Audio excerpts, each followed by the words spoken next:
morning.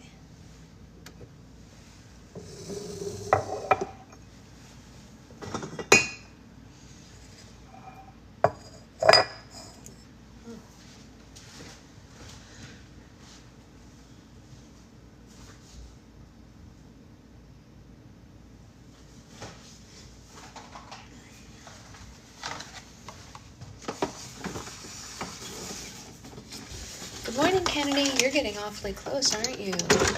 Fancy meeting you here as well. Good morning to all. This is empty.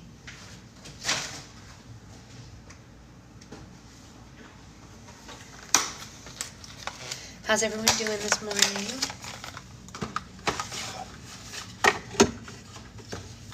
Are we all good? All feeling good? Good morning, Susan. Good morning, everybody. Happy Monday. Today is off to a wild start already. I was supposed to have a second appointment with my doula today, and I got a text message from her very early, I'm glad, Liz, this morning that she has to reschedule for one of her other clients went into labor, which is totally fine. I was like, no big deal. Go for it. But this is actually the second time out of 2 that that's happened. And she said never in the history of any client has she had to reschedule twice for labors that happened last minute. And so she was like, maybe it's good luck for you. Maybe you'll have a really easy labor because you've had to reschedule so many appointments. I was like, I'll take that energy. I'll reschedule all day for an easy labor. But it's pretty funny, right?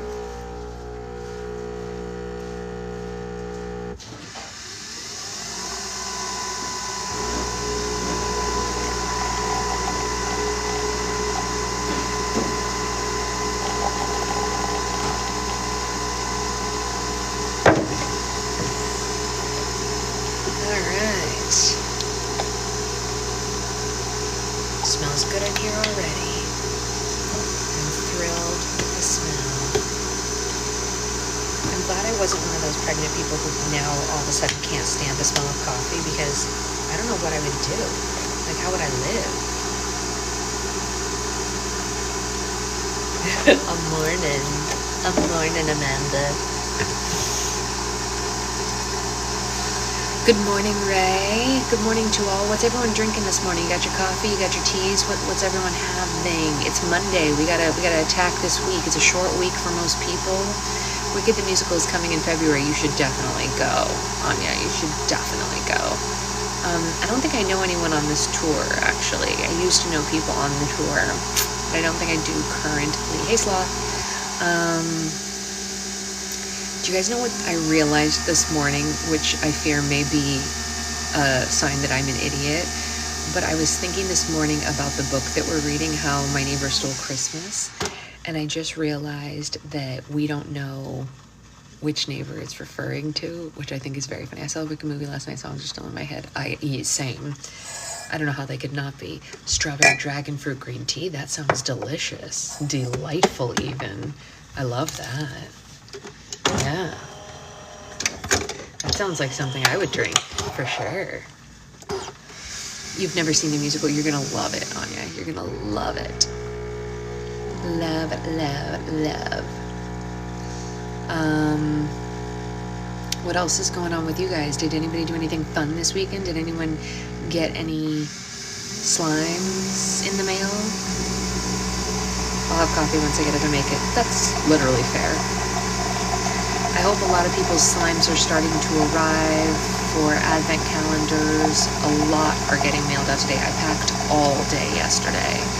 Like, I went hard on packing orders yesterday, so hopefully they will arrive. You wine toured, I watched all the photos. It was really fun to see.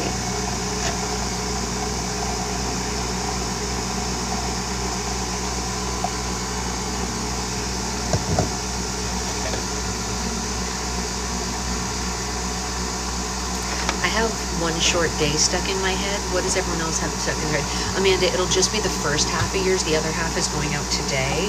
I did that on purpose because, as I discussed with everyone on Patreon, I don't trust USPS. So Patreon people got them in shifts because I just don't trust them. That's the real fact. I just don't trust them.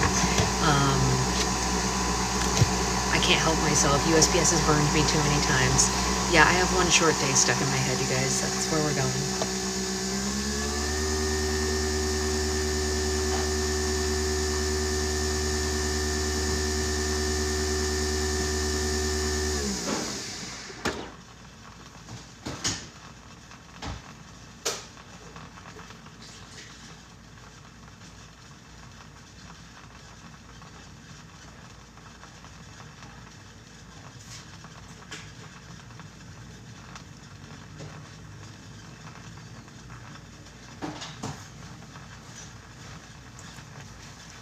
I have a song called Becoming Human stuck in my head by a trans artist. That's cool.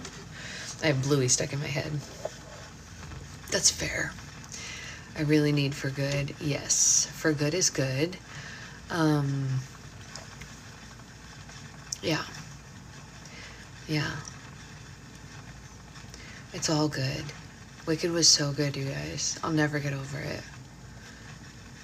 I also realized that the other day when we were in book club on Saturday and we were talking about movie musicals, I made a huge mistake and I want to stand corrected and apologize for my mistake.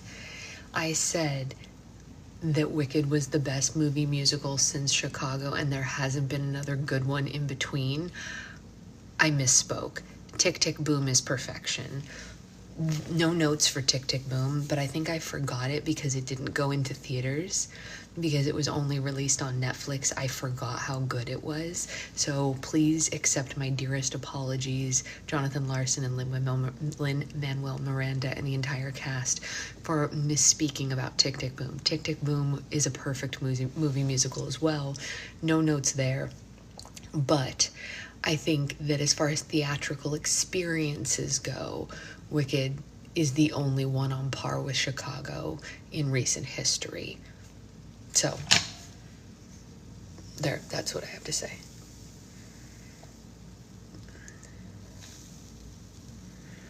But Tick Tick Boom was a great movie, you know. They did do a good job. They did. So I can't believe I forgot it. Exactly. Popular was so well done, Susan. I mean, I will say what I have said since the moment she was announced for casting. Ariana Grande was born for this role. Born for it. Bred for it. It didn't need to be anyone else. She's perfect.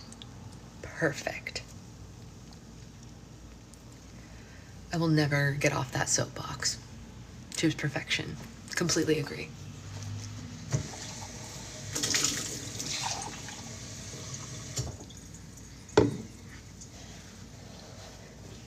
I can't believe how many people disagree with that.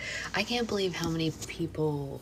Is there anyone who still disagrees with it? I know people disagreed with it when she was cast and they hadn't seen her yet and they didn't know what they were getting into. And I was like, oh, I forgot I can't go this way. All that stuff. But people see it and they still think that? Are they out of touch with reality? Because she was perfect. Look, we put up the tree. We haven't decorated it yet, but we put it up. Which is why I slightly had to move my chair. My book club chair has moved in honor of the tree. I think Cynthia was great, but I almost feel like Jay has better register for it. I think Jennifer Hudson is probably just far too old. I don't mean that to be rude. You know, the current conversation is about Ariana's and Cynthia's bodies, and I take a lot of issue with that conversation, to be honest, for a lot of different reasons. I mean, I understand people's gut inclination to be concerned, but speaking as someone who has been every size in the book, literally, it's a hard conversation to hear, and I don't think, and I know you're not saying this, Jen, you would never, but I don't think it's for us to say, you know what I mean? Like, we don't know what she's going through.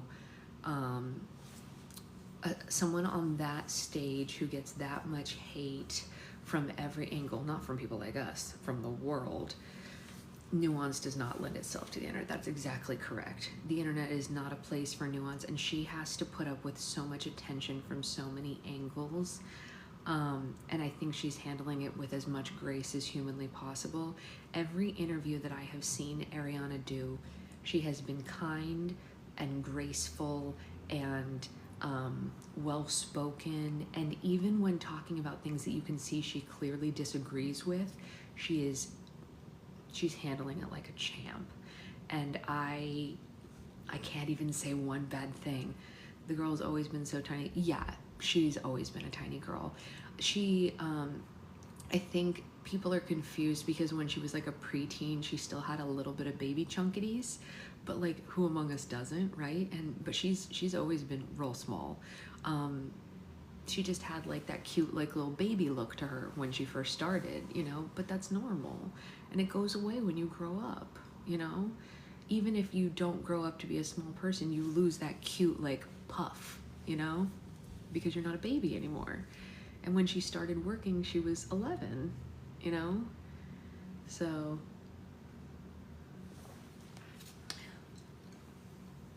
you know, an 11-year-old is always going to be a little bit like, ding, you know? I don't know.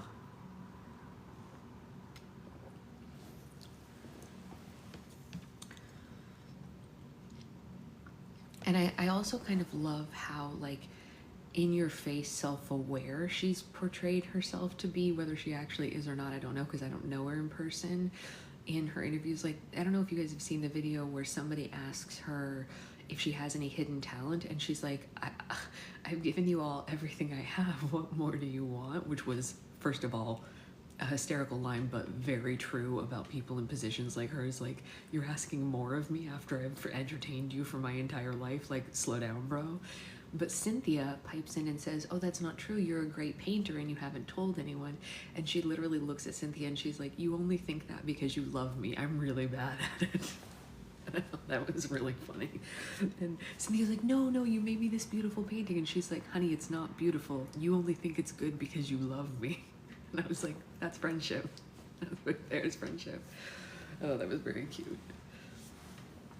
Because there are many times when I'm sure I have gifted and she burned the painting. Yeah, that's also a problem. But see, she's admitting right there. She's like, look, I'm not good at this stuff. I just did it for funsies, which is fine. You don't have to be good at everything. I have no issue with that. But it was very funny. If you haven't seen that interview, I recommend looking it up. It's a very entertaining interview where she's like, Cynthia, honey, you're wrong. I'm not good. You just love me. And I want to say that to some of my friends so many times when they're like, oh, it's wonderful. I was like, it's not wonderful. You just love me, which is fine. That's a great friend to have in your corner.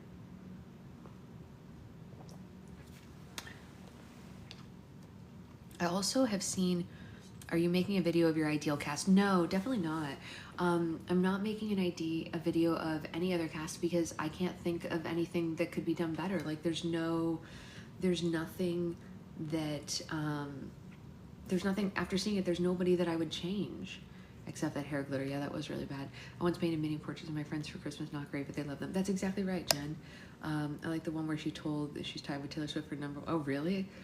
And she was like, that can't be true. Yeah, I tried to explain to Secret Husband how famous Ariana Grande is, and he was like, but like compared to Taylor Swift for me. I was like, well, like right now Taylor's more famous, but like in the past Ariana's been higher on the charts. And he was like, no way, I've never even heard of her. And I was like, well, I can't help you. Like, I don't know what you want me to tell you. She's very famous. Like she did a concert in Fortnite, bro. And he was like, why? I was like, I don't know why, but I had to write about it for work, so I know it happened. But yeah, that was the conversation we had when we left Wicked, because he was like, she's so good, like blah blah blah blah blah, like she was like so great in that role. I was like, yeah, and people were mad because she's so famous. And he was like, so famous? I was like, he's not a pop princess kind of guy. No, he's not. Yeah, no, he's not. He's like a Rilo Kiley, like indie rock kind of guy. So Yes, that is the facts. That is the facts. All right. Let's go ahead and start reading because we're obsessed with this book, but he just strikes me as the biggest Swiftie. Actually, my husband is a big Swiftie.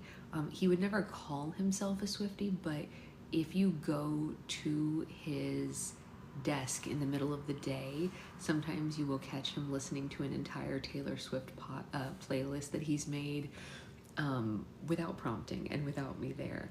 And his favorite thing to do is listen to all the versions of All Too Well in order. All of them. He has one playlist that has all the versions of All Too Well on it. All of them. And sometimes when we're in the car, if he knows we only have 10 minutes until we'll get home, he goes, we'll just put on All Too Well because it's 10 minutes. And I was like, you're right. He said, then we only listen to one song on the whole drive home. I'm like, you're right. I mean, he's not wrong in any of these things. But yes, he also, I think I told you guys before, he's the type of person that said, even though it would be a bad thing if Taylor had written a song about him, he would wear it as a badge of honor and brag to everyone. like when we talk about Jake. Did you see Helen's video of the calendar? I did not. When did you post it, Mary? Does he sing with his whole chest, specifically the F the patriarchy? You know, he's not really a sing with his whole chest kind of guy. And that's not anything against. Did you tag me in it, Mary? Because you would have to tag me in it for me to be able to see it. I didn't see any tag videos from you. He's not really a sing with your whole chest, even in the car kind of guy. He's not a Swiftie.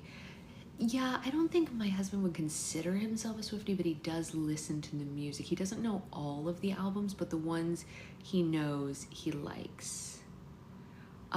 Okay, if it was late last night, I haven't checked any of those. I will check more today. So far, just so you guys know, nobody that I have seen has gotten all of them, and that includes Kat. Kat was really sure that she had everything because she had 45, but she was splitting up some things that we were considering one thing. Like, there's some stuff that I consider like one thing, and she had split them up. I literally blocked all of December 8th off my calendar entirely. That's very funny. But so far, nobody has posted a video, Becca. And she did the cover photo, yes.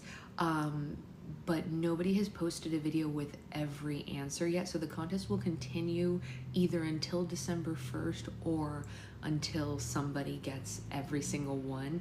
There is one item that so far only 2 people have gotten, and those 2 people are Ray's son Cam and Kat. So, you know, there's that. I already got them all. I'm just not telling anyone. You should show me. Even, but did you enter, Amanda? I didn't see a video from you. I actually have to tell you guys, I got like 5 different messages from people on Patreon. This is very sweet, who just wanted to send me their lists and know if they got it right or not. But they basically said like, pass it on to someone else if they win. Yeah, kind of like Amanda. They're just like, you know, I'm not entering, but like, pass it on if I win, you know. Wait, what, Liz? I missed the first part of your message, Liz. Oh, Rep TV. So anyway, that's very sweet. And then people like Cam and Ray's son Cam is playing for a friend, which is so sweet. He wants to win for a friend. I love that. I think that's like literally the cutest thing I've ever heard. And part of my little heart hopes that a situation like that is who wins in the end, but we just don't know. I can't control it. I can't control who wins. It's all out there in the public. You guys can all see the answers just as much as I can. I mean, the videos that everyone's making, they're all public. That was one of the rules. So anyway, let's read. Liz, I'm sorry. I feel like you guys are just clowning again. Like, how many times do you guys have to hold your breath? I did see yours, Roxy. Yeah, so far no one's gotten all of them. Sorry. I'll keep checking if you want, but there's one thing that everybody really, really keeps missing. And like I said, Cam got it and Kat got it, but they missed other things, so they still haven't gotten the whole thing. I know, Liz, you've been clowning for so long. I've let go of the clowning. I do have to clarify also, though, that it's easier for me not to clown because I'm not a Reputation girly. It's not my album of choice, so I'm kind of like, you know, it'll come when it comes. I know you need it. I know. And I can't help you. I can't make her go any faster. I, personally, am not in charge of Taylor Swift's release schedule. You know that about me. You know that if I was, I'd just tell you what day it was. I would just secretly tell you. But I don't know, and she's never gonna tell me. I'm sorry. I'm sorry that you're clowning again. I love you. And I'm sorry she's hurting you like this. Okay. Now, on to How My Neighbor Stole Christmas. It filtered me for saying F. It's ridiculous. I just hope rap is before debut so people don't complain that we get debut first. Who knows, Kayla, right? I mean, like, who literally knows? She does some, you guys, Taylor does some crazy stuff. We don't know what she's gonna do. We don't know. You think you'll get the both at the same time? Maybe. Weirder things have happened in the Swiftie world. I truly don't know. I genuinely have no debutation. I'm not gonna lie. You think it's coming on 3/21? I will have a 1.5-month-old probably by then. It's a weird thing to think about. Okay, let's read. This is called, whoa, what is it doing? That's weird. Anyway, chapter 5.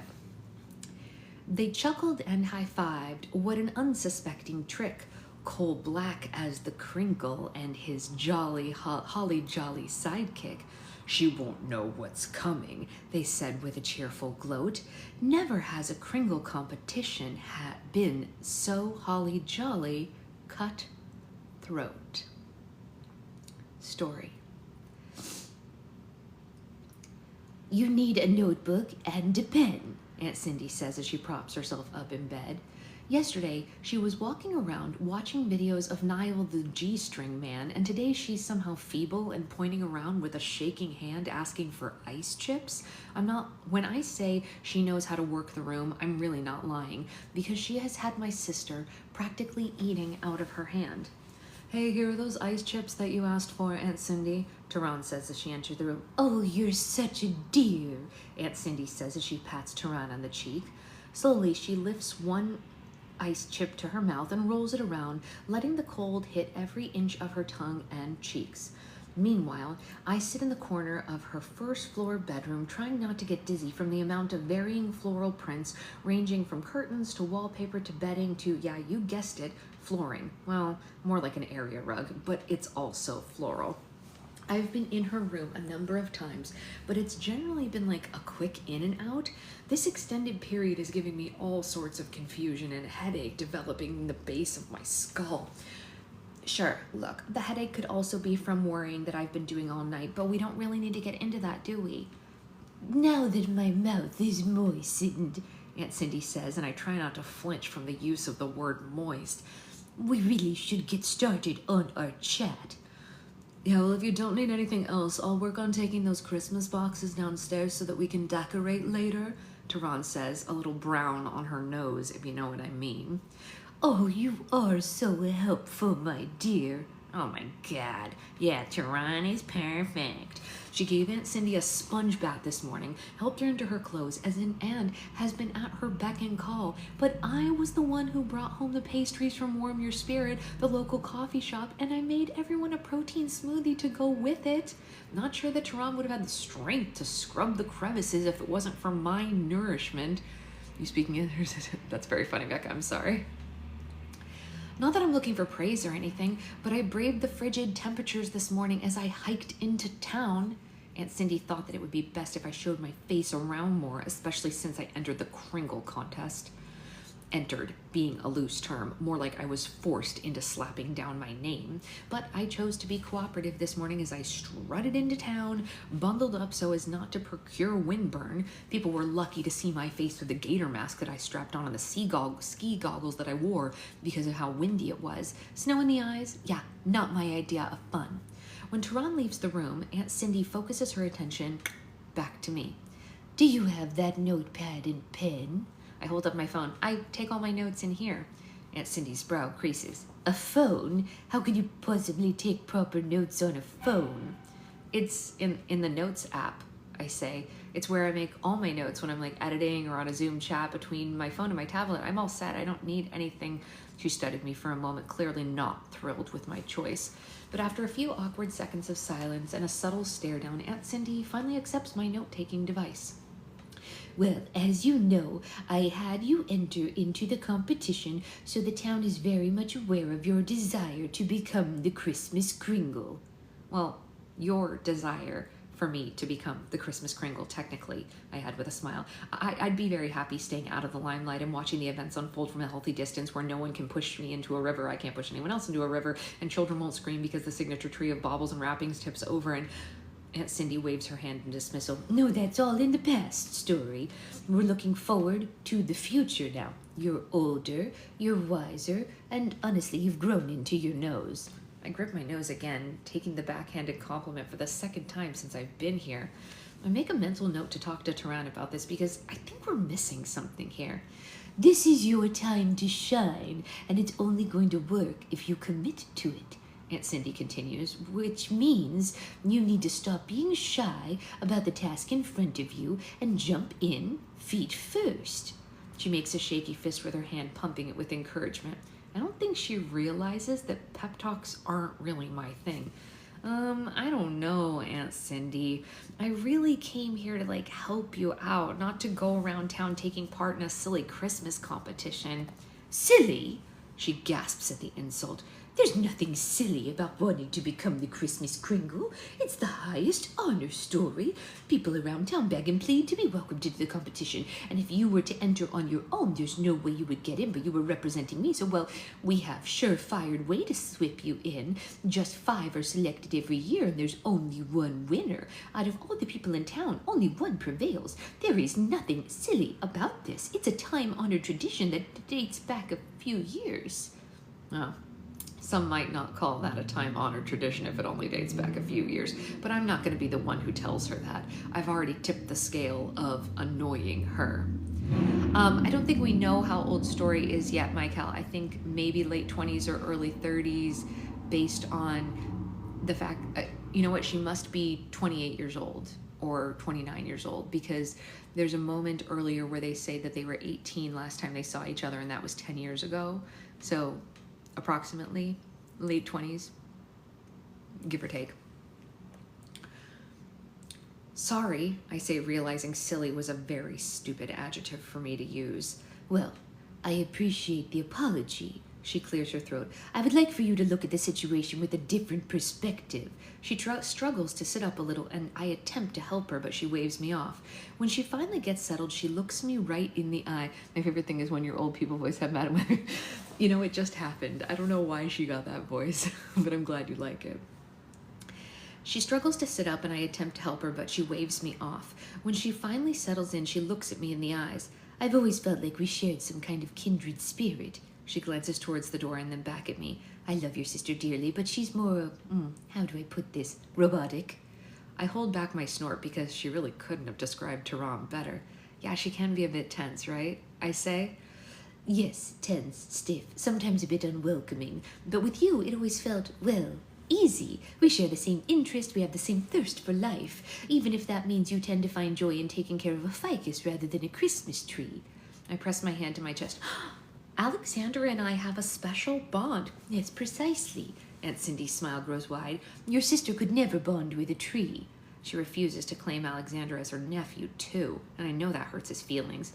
Oh, and I doubt she ever will, because that's just her personality. She will not be the one who gives an inanimate object feelings. She's a terrible choice of someone to add into the Christmas Kringle competition because she wouldn't add any flair. She'd go by the book and never stray to add her own personality to it, whereas you, my dear, you have the creative spirit, and I know in the past you've been burned by happenings in this town, but you can do it. I know you can, and better yet, you and I can do this together. Oh, when she puts it like that, she actually makes me believe that I do have the ability to set aside my fears and take this head on. Tell me, she continues, how has life been for you? What do you mean? I ask as I cross one leg over the other. Any excitement? Any taking you out of your comfort zone? Anything that removes you from whatever film you're editing and lets you experience the sun shining, the birds chirping, the world turning all around you, the stars twinkling above you at night, the crisp winter air breathing life back into your lungs? I picked a piece of lint off of my joggers. Well, I've been kind of pretty busy lately with work that I've been given. That was a total lie, but she didn't really need to know that. So I haven't really had a chance to look up. I think this is the first time in a few months that I don't have a computer in front of me. She nods slowly. Well, let me tell you something, Story. There comes a time when you realize that there aren't many years left on your life card, and you start thinking back to everything that you've accomplished, and you start to wonder, did I do it right? And I don't want you to look back at your life from one day from a hospital bed and regret never taking advantage of all the opportunities presented to you. I know, I say softly as I bite down on the corner of my mouth. Your sister, she's programmed to find happiness within the confines of her functionality. She finds her greatest comfort in being the robotic human that she is. She likes taking care of people, helping them, making them better. She always has. I don't worry about her because I know that she'll find happiness from the solace of her own life. But you're the one I worry about. I'm not sure you found that inner peace. Took me a while to find it. Actually, it wasn't until I moved into this house that I knew this is where my peace is. I'd like you to find the same thing.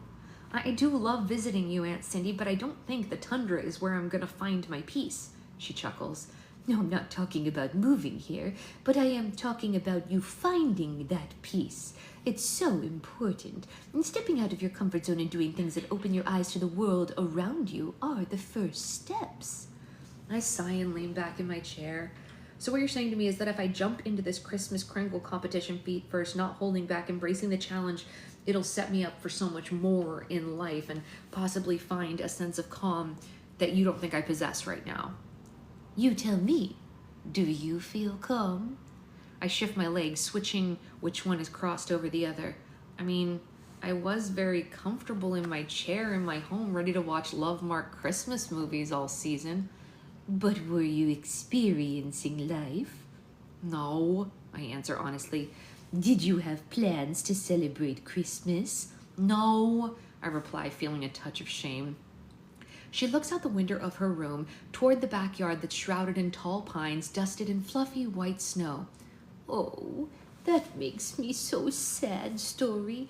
When your parents would bring you here for Christmas, it was, well, she clears her throat and turns to look at me. Those days hold my most cherished memories. Watching you girls run up and down the stairwell when you smelled fresh cookies, how we would sit in front of the fireplace cross-stitching silly Christmas sayings to hang in the bathroom, those late nights we would hunker under blanket forts discussing when we thought Santa was going to arrive. I will leave this earth with those memories close to my heart. I don't want those memories to die with me. Well, they won't, I say, my throat growing tight. I was not prepared for such a conversation. If I'm honest, I can't imagine my life without her in it. Even when we weren't visiting, she would continue to send us emails and letters. We stayed in touch, just not in person. We've always been closer to Aunt Cindy than we were to our actual grandparents. She's so full of warmth and love and sass. She gives us amazing Christmases, and I'm sad that I've let that go. I've let the magic go. In some senses, to not celebrate her here and to not celebrate in Crinkletown is to not celebrate Aunt Cindy at all, and I guess that's not okay. What good are they if you don't replicate them and don't repeat them and don't share them? She's right. I know she's right. I think over the last few years, I know I've grown complacent in my life, in my job, in everything I do.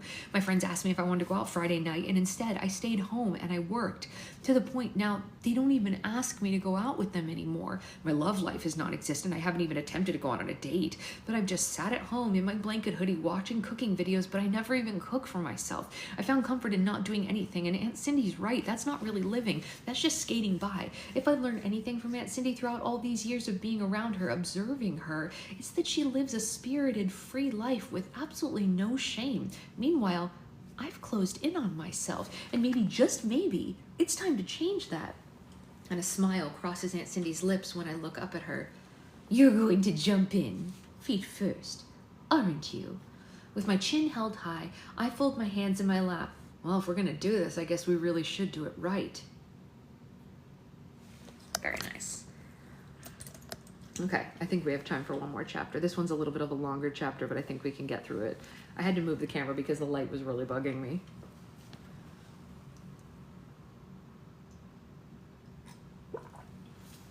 Chapter 6.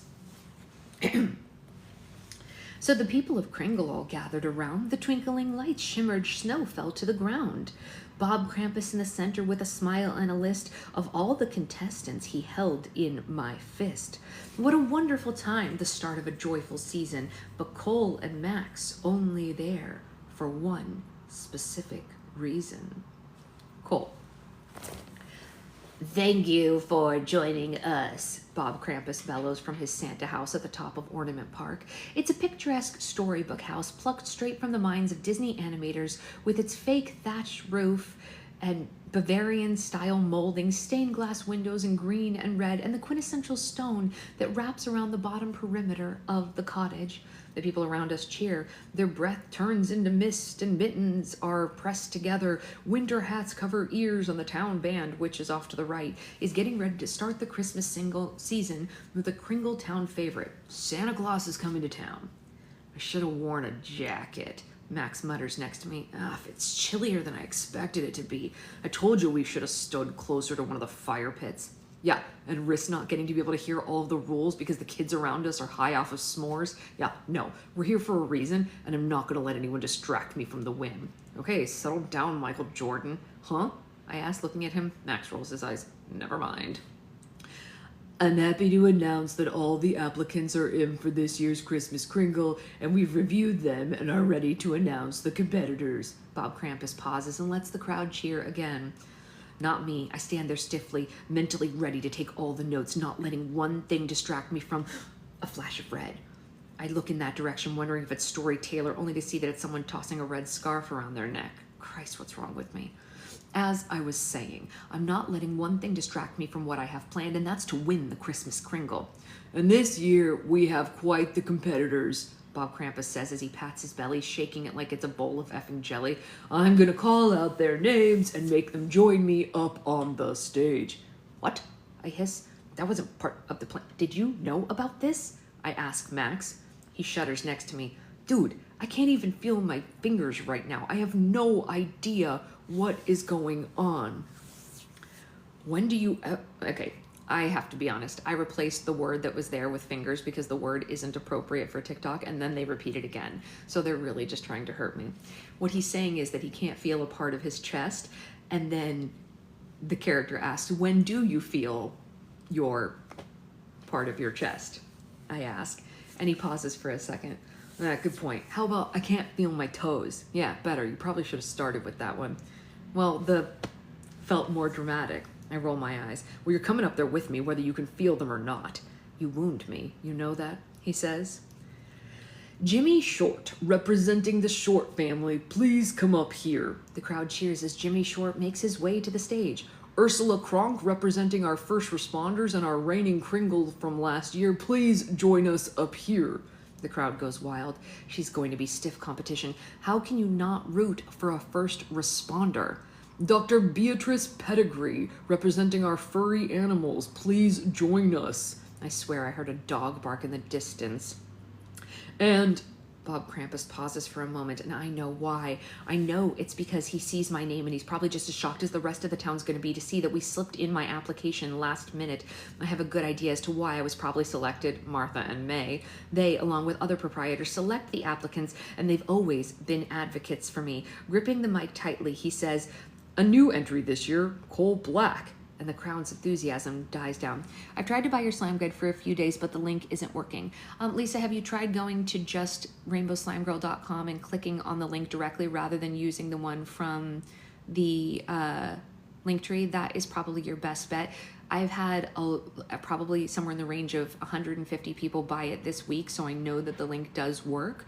Try going to rainbowslimegirl.com and click on buy my books, and it's only $1 for Black Friday, which is why so many people have bought it this week. I'm not trying to say it's like super popular. It's obviously because it's $1, but like it's a really easy way to get it. Just go directly. If you're ever looking for something and Linktree isn't working because it's not fail safe, always just go to rainbowslimegirl.com in a pinch. Yeah.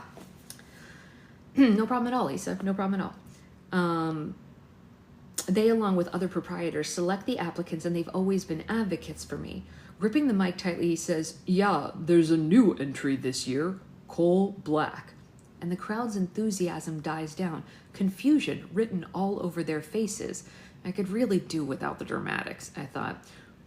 Representing Santa's reindeer, please come join us." I turned to Max, who turned the application in and said, "Representing Santa's reindeer?" Max smirks. "Hey, listen, I thought it was a nice touch." I tug on his arm as we head up toward the stage reluctantly, and Bob Krampus says, "I promise I won't be showing favoritism just because Cole is representing my reindeer." The crowd laughs while I roll my eyes. When we reach the stage, Max and I stand shoulder to shoulder, and I attempt to look as happy and pleased as can be, because that's part of the competition, embodying the spirit of Christmas despite the urge I feel to kick over the plastic candy cane that's just a few feet away from me. "And lastly," Bob Krampus says, just as I see movement off to the left, "Cindy Lewis and not that voice. Movement off to the left. Cindy Lewis and two women pushing her wheelchair across the lawn, and from the red hair peeking out under the winter hat, I know I spot Story heading right toward us. "We have Story Taylor representing Aunt Cindy." Bob Krampus looks up from the mic. With a jolly grin, he says, "Now I might be playing favorites when it comes to our beloved Cindy Lewis, but can everyone give her an applause? And Story, please join us up here on stage. Don't worry, no one is near the river for you to knock them in." I nearly snort out loud, but keep it together as Story climbs the stairs and stops, unfortunately, right next to me. Immediately, I'm hit with her perfume, which smells more like an ocean breeze than the familiar scent of gingerbread and pine that I associate with living in this town. Next, I feel her warmth as she sidles up close and her arm is brushing against mine, sending a shiver all the way up my spine and then back down to my toes. "Breathing, isn't it?" she says. "I don't think the contestants are allowed to talk to one another," I mumble. "Really?" Max says, leaning forward to look at me. "Where did it say that in the rule book?" "It didn't," Story says, leaning forward as well. "He just tends to not want to hear my voice whenever we're around one another." "Oh, well, if it makes you feel better, I don't like hearing his voice when he's around me," Max says. Story laughs as I scowl at my best friend. He reaches his hand out and says, "I'm Atlas, but this big lug here calls me Max. I'm his best friend and technically his holly jolly sidekick. I don't think you and I have ever officially met." "Alice, really nice to meet you." Story shakes his hand. "I'm Story, and apparently a thorn in this big lug's side. Not really sure how that happened, but it seems over time he developed a strong distaste for little old me."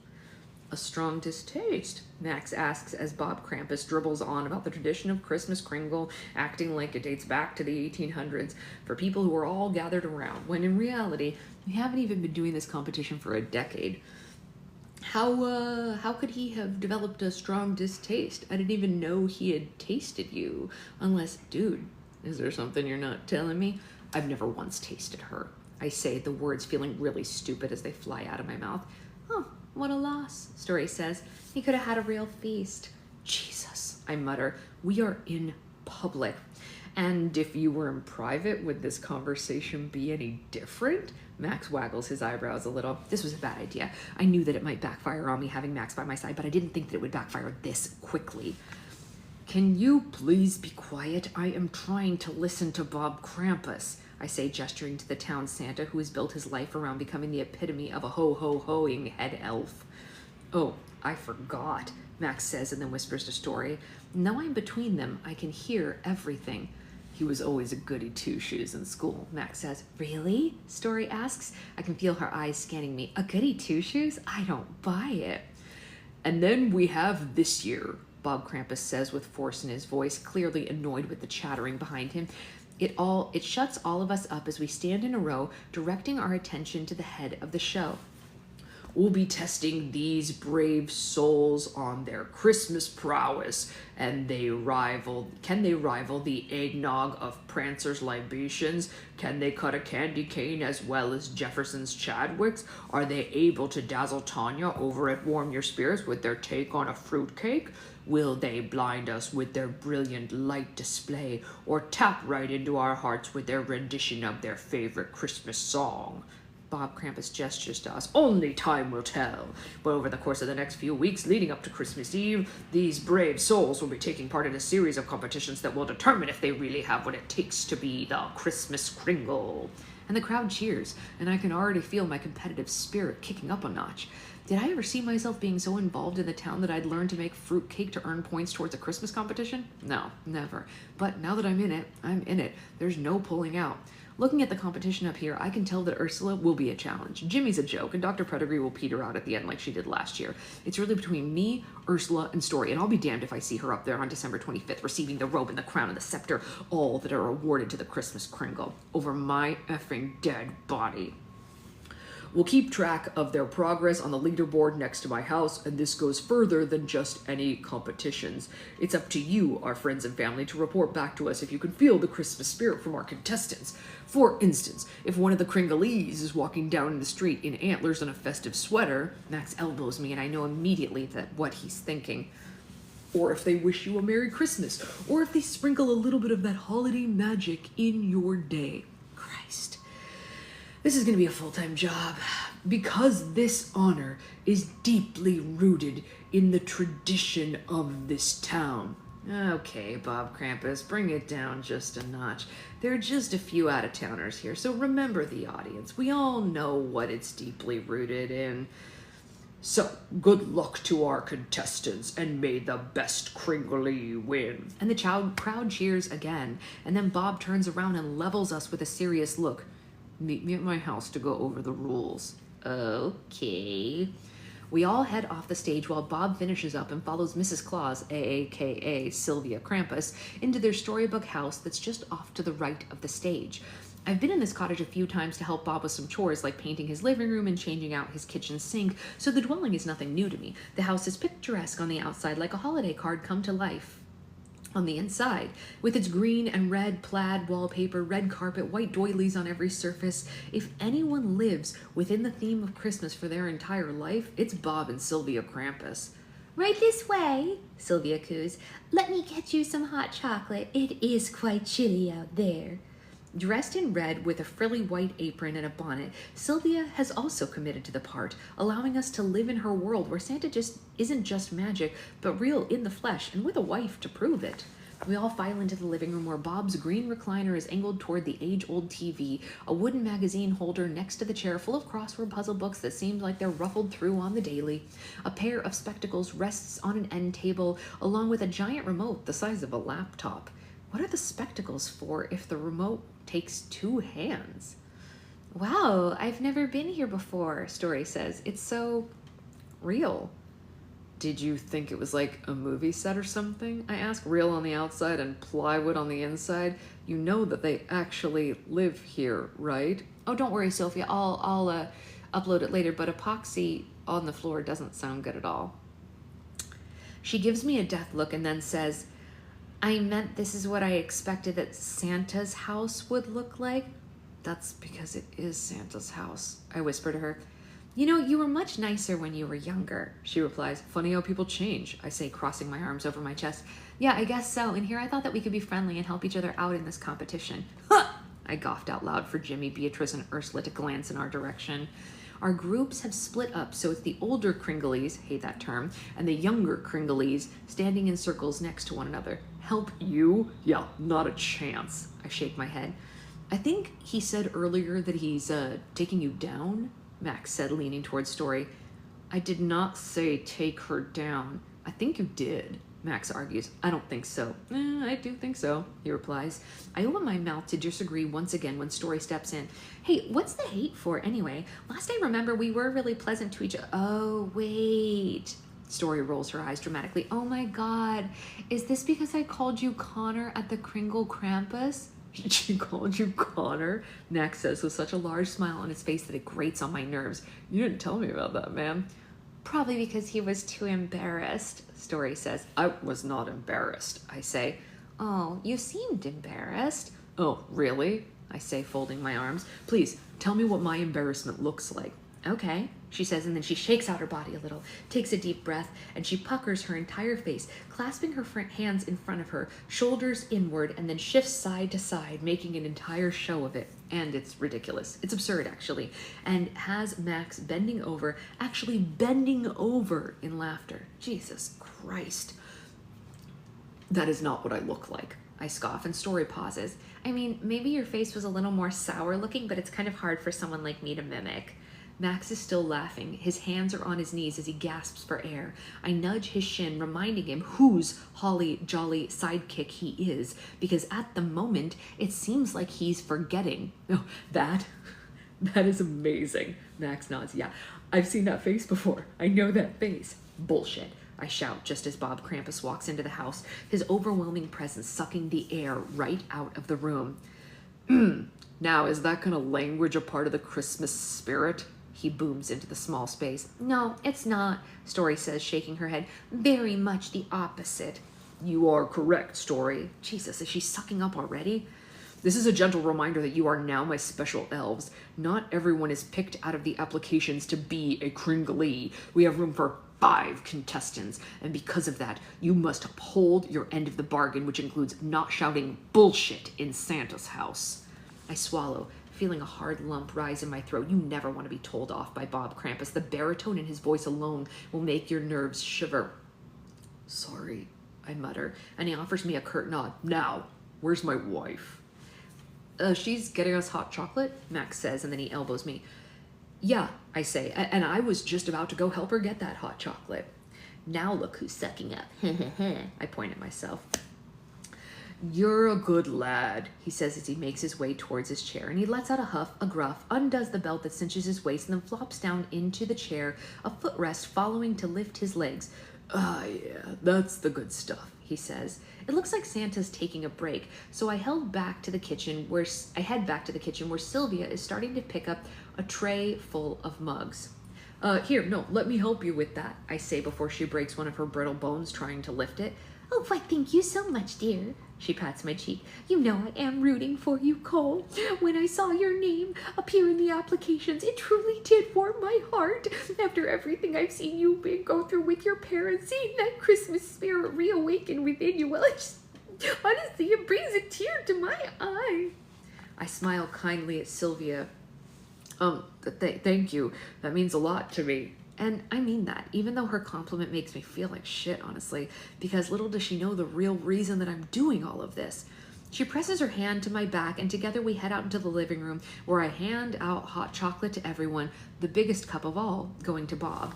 He sits up in his chair and takes a large sip and then sighs as the chocolate sticks to the hairs of his mustache. With the back of his beefy hand, he wipes it away and then addresses us. Mrs. Claus, will you hand out all the folders?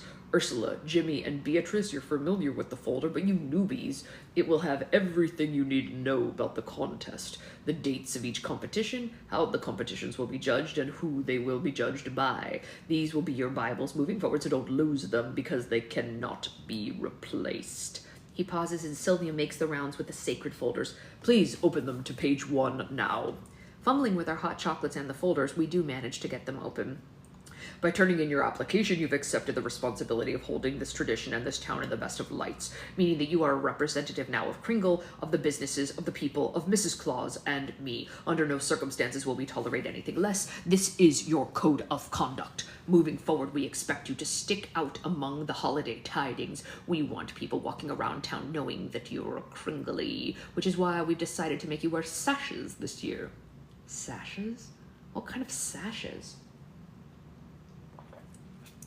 Sylvia opens a trunk in the middle of the room and pulls out handmade, freshly stitched sashes in a vibrant gold that have bold lettering down the length designating us as the Kringleys, and fringe at the end of each with dangling pom-poms. Yikes.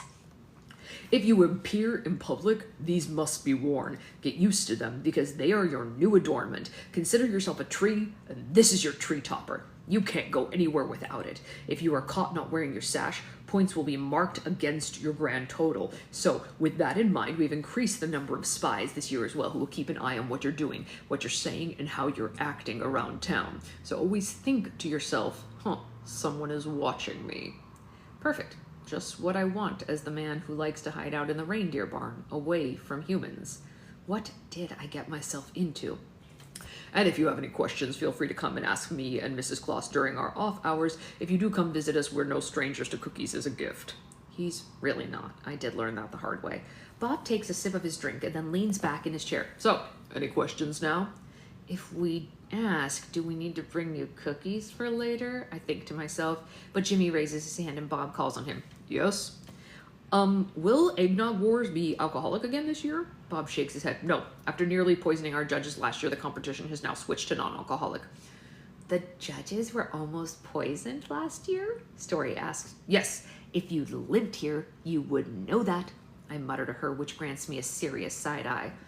Will Sherry be judging the upcycled Christmas event again? Beatrice asks. Yes, Bob says. And before you say anything, we've already talked to her about you being an applicant, and she says she will judge fairly. Max leans into Story and mutters, Beatrice is now dating Sherry's ex-husband. Story nods in understanding and then just sips her cocoa. Will there be a secondary judge to help her stay neutral? Beatrice continues, I appreciate her willingness to be fair, but I honestly don't trust her bias. I'll bring it up with the council to see what we can do. Beatrice nods. Well, thank you. What about the candy cane making? Jimmy says, not raising his hand this time, taking a cue from Beatrice. Will Jefferson be offering classes this year? Bob shakes his head. No. After the debacle from 2 years ago, he told us he refuses to give away his secrets, so if you want first-hand lessons, take them from his competitor an hour away. The information is all in the packet. Theodore Garvey took a lesson from him and opened up his own candy shop over in Clayton, Max says to Story, not sure why he's giving her the lowdown. He's supposed to be my sidekick. That's so messed up. Why would anyone go to him for lessons now? Story asks. Yeah, because Jefferson likes to see how well his lessons can transfer over. It's kind of like a game of telephone. If the contestant does well, he still takes credit for it. If they don't, he blames Theodore and his inability to understand sugar. Are there any other questions? Bob asks. Are we going to be judged on past indiscretions? Story asks. The room falls silent as Bob straightens up in his chair, the squeaking of the hinges filling the silence as his eyes land on Story. This is a clean slate, my dear. He smiles softly at her.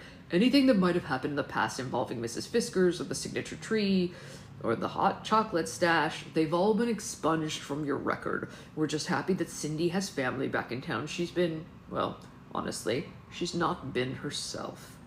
From the corner of my eye, I catch the frown that tugs on Story's lips. It's brief, but I do see it there. Well, we're glad that we can be here for her, Story says demurely. Yes, hopefully this just isn't a one-time. Sorry. Yes, hopefully this isn't just a one-time thing because we love having you and your sister here, Sylvia says. Who's we? I think to myself. Sure as hell isn't me. Thank you, Story says, and I can see the twinkle in her eyes, the appreciation in her stare. This is exactly what I was afraid of. She's putting on a show for the people of this town who don't even know the truth. She's gonna walk around Kringle with her gold effing sash draped over her shoulder, announcing the bid for the town's most sought-after Christmas honor, and people are gonna be so thrilled, so pleased, so over effing joyed that she's here to help Cindy that they won't even see what's truly going on. She doesn't care about them. She made that clear 10 years ago. She's just a con artist. Yeah, I said it, a con artist. All right, are there any other questions? Bob asks, looking like he's one hot chocolate sip away from passing out in his recliner. And when there are no other questions, he nods, his eyes drifting shut.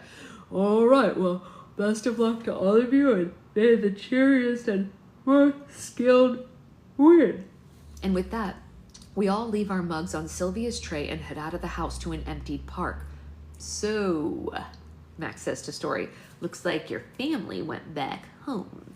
Story sticks her hand up into her coat pockets as she glances around. Yep, it does look like it.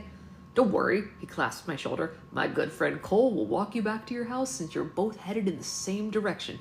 Oh, no, I wasn't going home, I say, wondering what my soon-to-be ex-best friend is up to. No? He quirks one eyebrow. Then what are you planning on doing? I drag out, nothing coming to mind. Yep, that's what I thought. Now, be the gentleman that you are, wear your sash with pride, and escort this lovely lady so she doesn't have to walk home alone on a dark and wintry night. I really should not have named him my holly jolly sidekick. I should have known this is what he was going to do.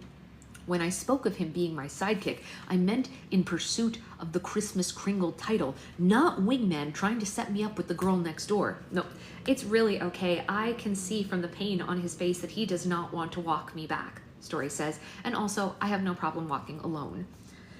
Nonsense, Max announces in a cheery voice. He would be happy to. No, I actually would not be happy to. I think I would rather army crawl all the way home on broken glass ornaments. He shoves at my shoulder and encourages me to take the lead, and I let out a heavy sigh. Come on, let's just get this over with. Wow, you can really feel the Christmas spirit just pouring off of him, Story says, and Max beams with pride as he looks me up and down. Yep. He sure is one of a kind. And then he salutes us and adds, see y'all tomorrow, bright and early. We have some planning to do. Don't forget your sash. He pats my face. Oh, I love you, pal. And then he takes off. A part of me feels that he's going to get way more joy out of this competition than I am. Now, alone with Story, I nod towards Whistler Lane, the street I live on and the street where she's visiting. All right, let's go. I take off at a brisk pace, forcing her to catch up to me. You really don't have to do this, she says. Nope, it's fine. I'm walking back home anyway. And then we fall into silence as we make our way across Ornament Park, where the turf grass is heated from below, keeping it in a constant state of Christmas green.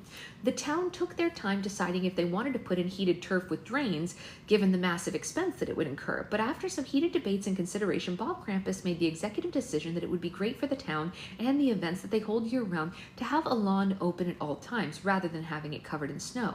There was some pushback, there was celebration, but all in all, I was on the team, I don't give a crap. So, Story says, you know, I have a hard time being quiet when I'm next to someone that I'm familiar with. Yes, I did learn that. Sorry, they wanted me to prove that I was human. Yes, I learned that when you drove me away from my sandwich.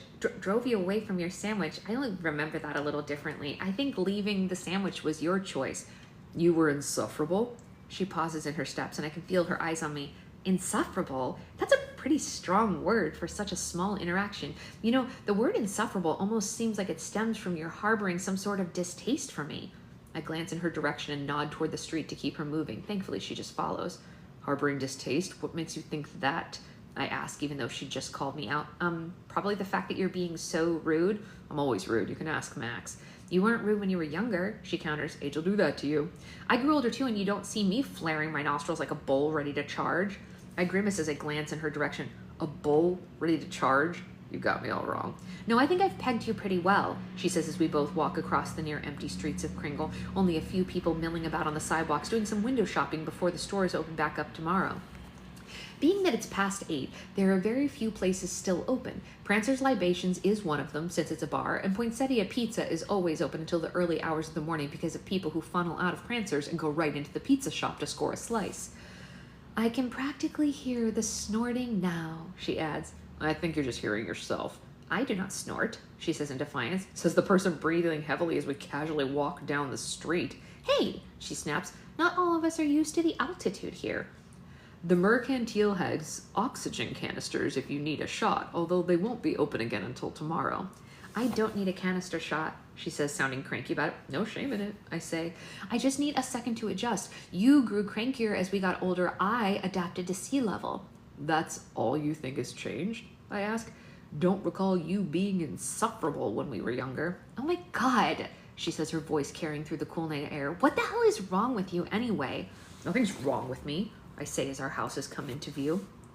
Yeah, something is wrong with you because you were never this rude before and don't believe it on age. So tell me, what is happening? What did I do that you don't approve of?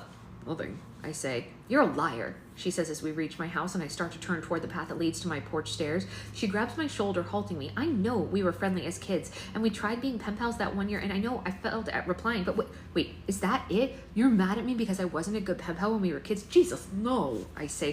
Do you really think I'm that petty? I don't know. You tell me. I'm not, I say, folding my arms. Okay, then what's your problem? You really want to know? I say, since she seems to be so insistent. Yeah, I really want to know. Okay, fine. You don't deserve to be in the Christmas Kringle competition, I say. Her brow creases and she's shocked at the clear statement. Not sure why. It was clear as day. Anyone would be able to understand my reasoning. I don't deserve to be in it? Now her face morphs into humor as she mimics my stance, arms crossed over her chest, her puffy coat nearly swallowing her whole.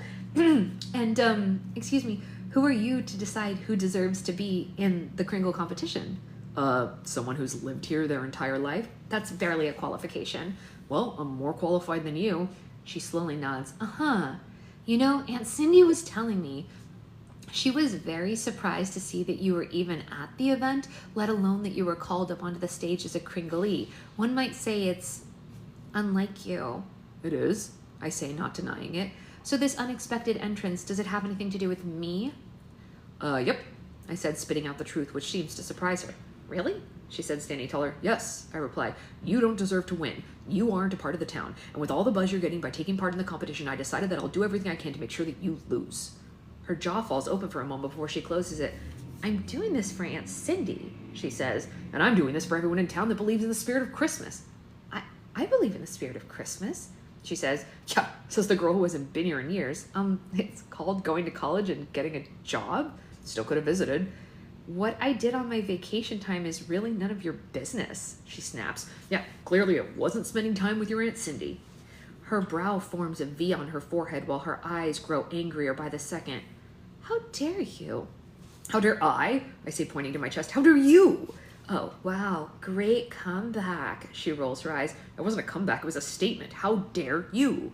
No, how dare you? She points at my chest.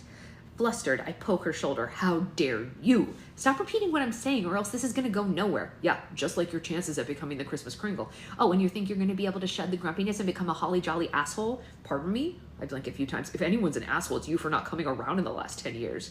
The gasp that falls past her lips could wake the entire neighborhood. None too pleased, she takes a step forward so we're toe-to-toe, her eyes burning with anger, her fists clenching at her side. You know what? You just made this personal, Connor. Oh, that troll. Nostrils flared. I stared down at her, meeting her gaze. You know damn well it's Cole. Oops, she says, not even sorry. My mistake.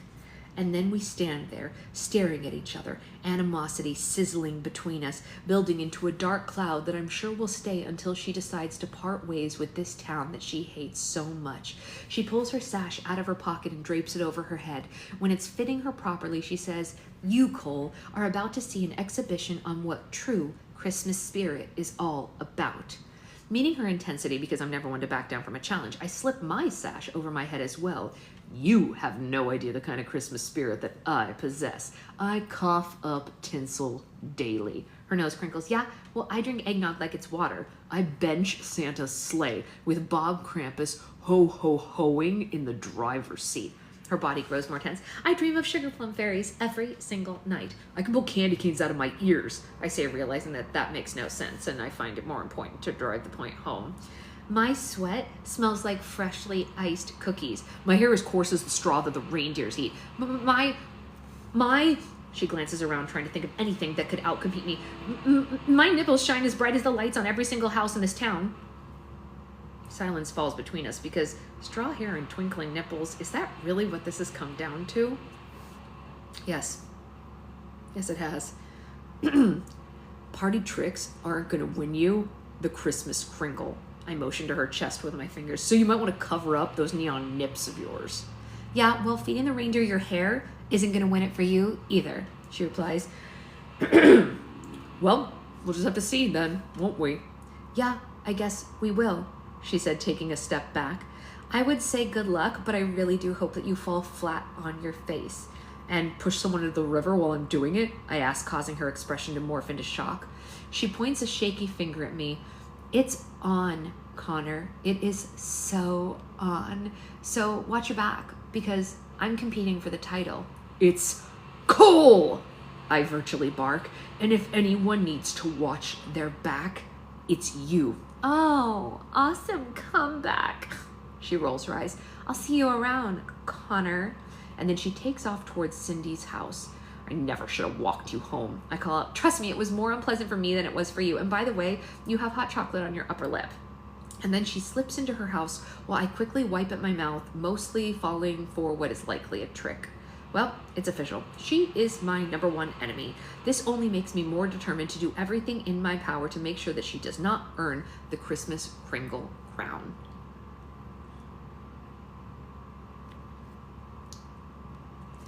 I know I said that I wasn't going to say that word, the Nips word in full, but like those lines required me to say it for full effect. So I took the chance that I was going to get a ding here just for the line, because it was worth it. It was worth it to say that. It was so funny. This dialogue is it's so good. It's fantastic. Cheers to, what a great chapter. All right, I'm gonna get going because I have a lot of orders to pack today, but I will see you all later, and I hope you have a great rest of your day. And for anyone who missed part of this chapter, I promise to get this uploaded at some point today, and I will post in the chat as soon as it is uploaded. Mwah.